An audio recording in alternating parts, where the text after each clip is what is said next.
안녕하십니까, 문틀란TV입니다. 10일 열린 검찰 수사심의위가 이성민에 대해 압도적 찬성 의견으로 기소 의결을 했습니다. 상식과 증거에 따른 당연한 결과입니다. 13명의 위원 중에 8명이 찬성하고 4명이 반대 의견을 냈고 나머지 1명은 기권했습니다. 수사 계속 여부에 대해서도 8명이 반대, 3명이 찬성, 2명이 기권 의견을 냈습니다. 이 표결 결과는 증거가 명확한 만큼 더 이상 수사할 필요도 없이 또 새 검찰총장이 취임해 기소를 뭉개지 못하게 빨리 기소하라는 의미입니다. 표결 결과로 볼 때 이성민은 빠져나올 수 없는 완벽한 코너에 몰린 상태입니다. 서류 조작이 드러난 사건이 수사 중단된 것이 당시 일선지청 수사팀의 자의적 판단이었다는 당시 반부패 강력부장이었던 이성민의 변명은 처음부터 속이 뻔히 들여다 보이는 뻔뻔한 거짓이었습니다.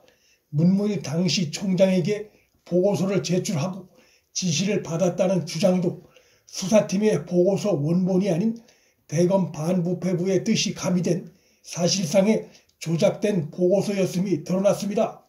문무일 전 총장은 사실상 이성민으로부터 당시 허위 보고를 받은 셈입니다. 허위 보고를 해놓고도 검찰총장을 끌어들여 혐의를 벗어나려 시도한 이성민의 뻔뻔함에 혀를 내두를 지경입니다.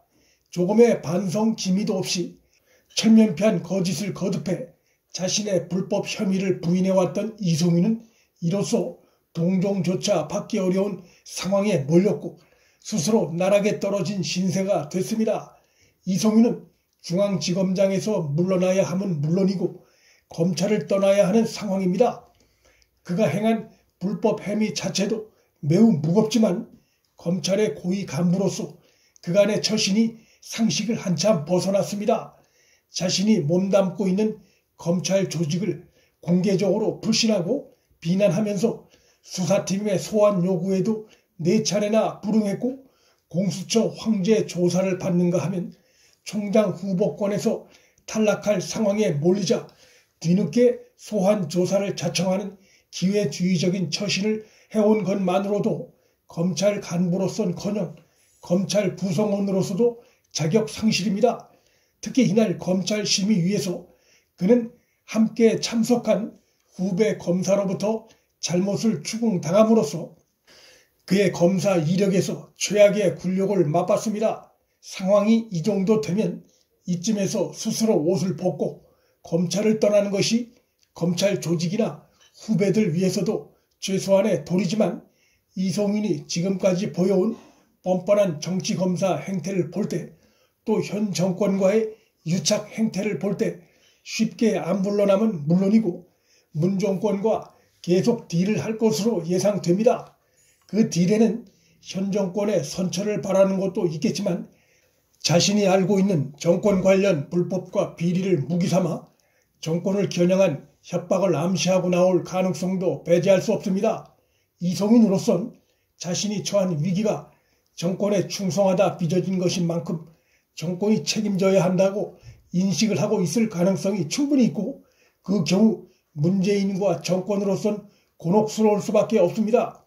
한직을 떠돌던 이성민을 초고속 승진시킨 게 바로 문재인이고 그에 대한 보답으로 이성민은 정권 수사를 뭉개왔고 특히 이번에 기소에 처하게 된 불법 출금 사건도 버닝썬 사건 등 권력비리 수사에 쏠리는 검찰 수사를 무력화하려 시도한 의혹이 짙은 문재인의 특별 지시에서 비롯된 것이란 점에서 문재인으로선 검찰 기소심의위의 이성민 기소 결정에 크게 당황할 수밖에 없습니다.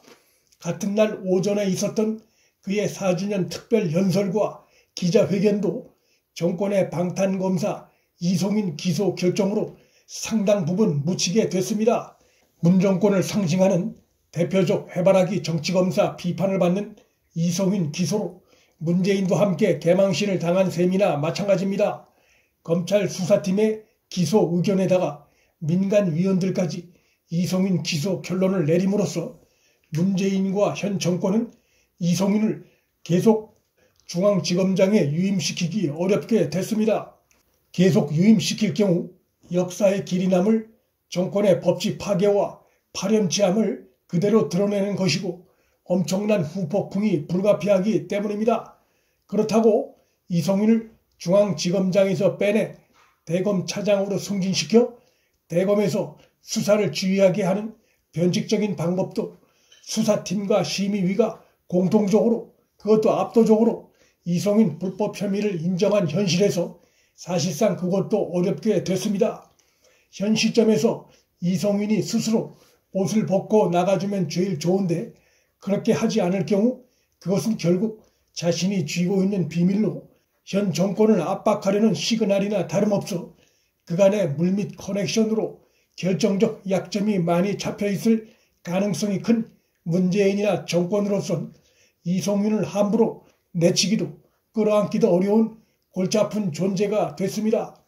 정권의 이성윤에 대한 조치가 늦어지면 늦어질수록 검찰 내부의 반발도 커질 것이고 민심도 더욱 돌아설 것입니다. 이번 기소 결정으로 개망신을 당한 또 한 명의 인물은 바로 김진욱 공수처장입니다. 이성윤에 대한 수사 기록도 남기지 않은 황제 조사가 들통나 망신당하고 자신의 개인 관용처까지 동원해 모셔오는 엽기적인 수사 행태를 보였고 수사가 끝나면 기소는 자기들이 하겠다며 듣도 보도 못한 유보부 이첩을 주장했지만 검찰 기소심의위가 즉각 기소를 권유함으로써 다방면으로 망신을 사게 됐습니다. 이성윤 문제로 문재인은 물론 현 정권이 급조한 공수처장 김진욱도 함께 망신당하는 상황을 맞게 됐습니다. 김호수 검찰총장 후보자 역시 이번 사태에서 자유로울 수 없습니다. 그도 불법 출금 사건 관련해 서면 조사를 받았고 피의자 신분입니다. 그는 이규원이 서류 조작으로 제출한 불법적인 출금 사후 승인 요청서에 결재를 한 장본인인데 검찰 출신인 김호수가 서류가 조작된 사실을 자신은 몰랐고 결재만 했다는 취지의 주장을 하고 있으나 신뢰하기 어렵습니다. 김학의를 출금 조치할 수 있는 법적 근거가 없다는 것을 박상기와 김호수, 차규근 등이 모인 회의에서 논의한 사실이 있기 때문입니다. 이 회의에 참석한 김호수가 이규원이 올린 불법 출금 사후 승인 요청서에 결재하면서 출금의 근거가 가짜였다는 사실을 알았을 가능성이 훨씬 높습니다. 김호수는 사건 지휘부에 있었고 이규원이나 차규근은 실행부서에 있던 인물들입니다. 이규원과 차규근이 기소된 상황에서 김호수도 당연히 기소 대상입니다. 이성윤의 몰락은 정권 몰락의 시그널이고 김호수의 등장은 그것을 화장으로 잠시 감추려는 시도에 불과합니다. 문틀란TV 여기서 마칩니다. 구독과 좋아요, 알림 설정은 방송 제작에 큰 힘이 됩니다. 시청해 주셔서 감사합니다.